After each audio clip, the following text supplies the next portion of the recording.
নমস্কার প্রিয় বন্ধুরা, welcome back to my channel. আমি আবারও হাজির হয়ে গেছি একটা দুর্দান্ত স্বাদের ইউনিক হেলদি টেস্টি ব্রেকফাস্ট বা লাঞ্চ বা ডিনারের রেসিপি নিয়ে। ওয়েট লস যারা করতে চান অবশ্যই আজকের আমার এই ওটসের রেসিপিটি একবার দেখুন, আর অবশ্যই বাড়িতে বড় থেকে ছোট সবাই বানিয়ে খেতে পারবেন, প্রোটিনে ভরপুর। তাহলে চলুন বন্ধুরা দেখে নিই আমার আজকের এই হেলদি টেস্টি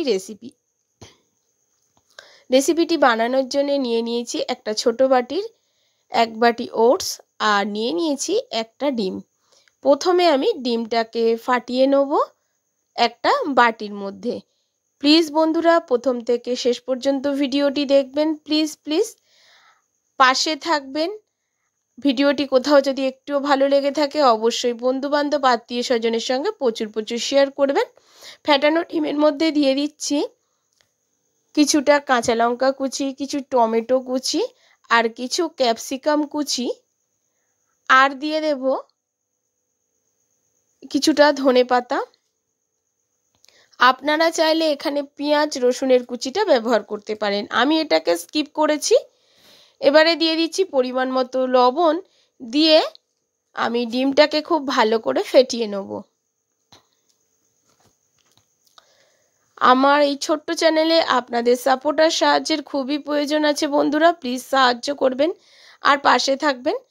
খুব ভালো করে ডিমটাকে ফাটিয়ে সরিয়ে রাখার পরে একটা কড়া বসিয়ে নিয়েছি, আর কড়ার মধ্যে ওই 1 বাটি ওটসটাকে দিয়ে ড্রাই রোস্ট করে নেব।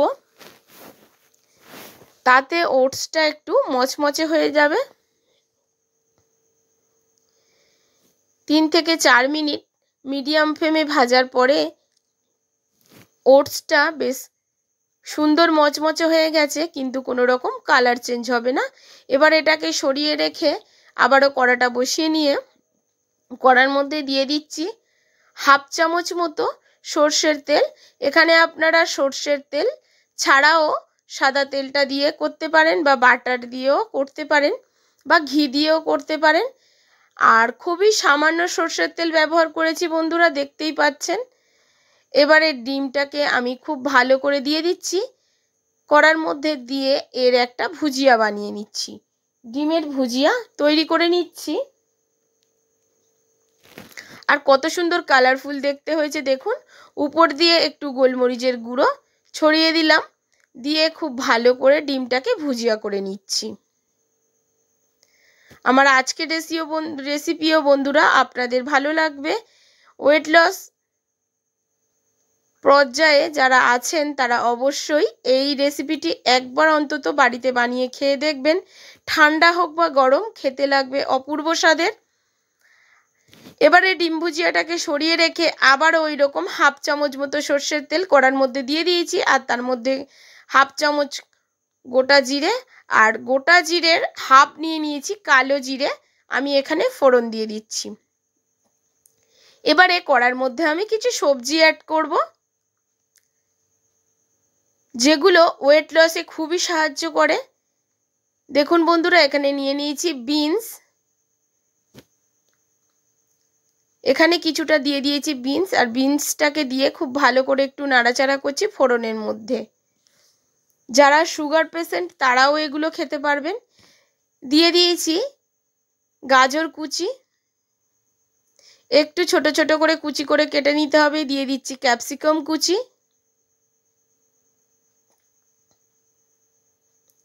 দিয়ে দেব টমেটো কুচি। টমেটো কিন্তু বন্ধুরা ওয়েট লসে খুবই হেল্পফুল। দিয়ে দিচ্ছি কিছুটা কাঁচা লঙ্কা কুচি, আপনারা এখানে চাইলে চিলি ফ্লেক্সটা ব্যবহার করতে পারেন। এবার খুব ভালো করে এগুলোকে নাড়াচাড়া করে নিচ্ছি সবজিগুলোকে, দেখতেই পাচ্ছেন। আমার আজকের ভিডিও আপনাদের অবশ্যই ভালো লাগবে বন্ধুরা। প্লিজ প্লিজ যারা এখনো পর্যন্ত একটাও লাইক করেননি, প্লিজ একটা লাইক করে দেবেন, আর ভিডিওটিকে কন্টিনিউ করবেন। দিয়ে দিচ্ছি পরিমাণ মতো লবণ, একটু নাড়াচাড়া করে নিচ্ছি। এবারে ঢাকা চাপা দিয়ে 3 মিনিট মতো রেখে দেবো। দেখুন সবজিটা বেশ নরম হয়ে গেছে। এবারে নামমাত্র কিছু মশলা এখানে অ্যাড করব। মাত্র দুটো জিনিস অ্যাড করব বন্ধুরা। দিয়ে দিচ্ছি পরিমাণ মতো হলুদ গুঁড়ো। যেহেতু গোটা জিরে ফোড়নে ব্যবহার করেছি সেজন্য এখানে আমি জিরের গুঁড়োটা ব্যবহার করলাম না, এখানে আমি ধনিয়ার গুঁড়োটা ব্যবহার করছি।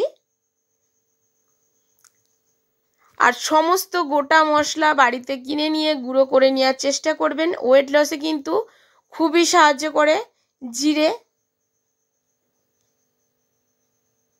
কারণ যেহেতু গুঁড়োতেও কিন্তু অনেক কিছু ভেজাল থাকে, সেজন্য আপনারা বাড়িতে গোটা মশলা কিনে একটু গুঁড়ো করে নেবেন। আর দিয়ে দিচ্ছি এবারে পরিমাণ মতো জল, অর্থাৎ যে বাটি মেপে ওটস নিয়ে নিয়েছিলাম সেই বাটির 2 বাটি জল নিয়েছি, আর 1 বাটি ছিল ওটস। এবারে যখন জলটা হালকা ফুটে উঠবে তখন আমি ভাজা ওটসগুলোকে ওপর দিয়ে দেবো। এবারে নাড়াচাড়া করতে থাকবো। ওটস দেওয়ার পরে কিন্তু বন্ধুরা গ্যাসের ফ্লেমটাকে মিডিয়াম টু লোতে রাখতে হবে, হাইতে করতে যাবেন না, তাহলে কিন্তু ওটসটার তলায় লেগে যাওয়ার সম্ভাবনা থাকবে। এবার একটু নাড়াচাড়া করে এটাকে একটু ফুটিয়ে নিয়ে মাত্র 3 মিনিট মতো ঢাকা চাপা দিয়ে রেখে দেবো। আর এটা চটজলদি হয়ে যায়, মাত্র 10 মিনিটে এই রেসিপি রেডি হয়ে যায় বাচ্চাদের লাঞ্চ বক্সে বা স্কুলের টিফিন বক্সে বা ডিনারে বা লাঞ্চে আপনারা অবশ্যই খেতে পারেন। অনেকক্ষণ পর্যন্ত পেট ভরা থাকে আর খেতেও বেশ টেস্টি লাগে। ঠান্ডা খেলেও আপনাদের টেস্ট লাগবে, আবার গরম গরমও টেস্টি লাগবে। আর দেখুন বন্ধুরা, খুব ভালো করে নাড়াচাড়া করে নিয়েছি, নিয়ে এবারে ঢাকনা চাপা দিয়ে 3 মিনিট মতো রেখে দেবো। 3 মিনিট পরে ঢাকনাটা খুলে নিয়েছি, আর দেখুন কতটা জল সোপ করে গেছে।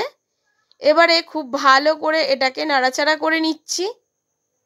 দেখুন কতটা ঘন হয়ে গেছে, আর ওটসগুলো কিন্তু সেদ্ধ হয়ে গেছে। আবারও একটু লবণ দিয়ে দিয়েছি, কারণ একটু লবণ আমার কম মনে হচ্ছিল, সেজন্যে আরও একটু লবণটা ব্যবহার করেছি। তবে যারা হাই প্রেশারের রুগী তারা কিন্তু অবশ্যই লবণটাকে একটু কম ব্যবহার করবেন। এবারে আবারও একটু নাড়াচাড়া করে নিচ্ছি, নিয়ে গ্যাসের ফ্লেমটাকে অফ করে দিচ্ছি। দিয়ে স্ট্যান্ডিং টাইমে এটাকে 3 মিনিট মতো ঢাকা চাপা দিয়ে রেখে দেবো। গ্যাসের ফ্লেমটাকে অফ করে স্ট্যান্ডিং টাইমে রেখে দিচ্ছি। 3 মিনিট পরে ঢাকনাটা খুলে নিচ্ছি, আর দেখুন বন্ধুরা কতটা সুন্দর দেখতে হয়েছে, একেবারে মনে হচ্ছে যেন খিচুড়ির মতো। আমি কিন্তু এখানে পেঁয়াজ রসুনটাকে স্কিপ করেছি, আপনারা চাইলে পেঁয়াজ রসুনটা ব্যবহার করবেন। আর এবারে দেখুন আমি সার্ভ করে নিচ্ছি একটা প্লেটের মধ্যে, আর কতটা সুন্দর দেখতে হয়েছে, খেতেও ততটাই টেস্টি। এবারে উপর দিয়ে ডিমের ভুজিয়াগুলোকে একটুখানি ছড়িয়ে দিচ্ছি। ঠিক এইরকমভাবে এটাকে সার্ভ করতে হবে। আর উপর দিয়ে দেবো ধনেপাতা কুচি।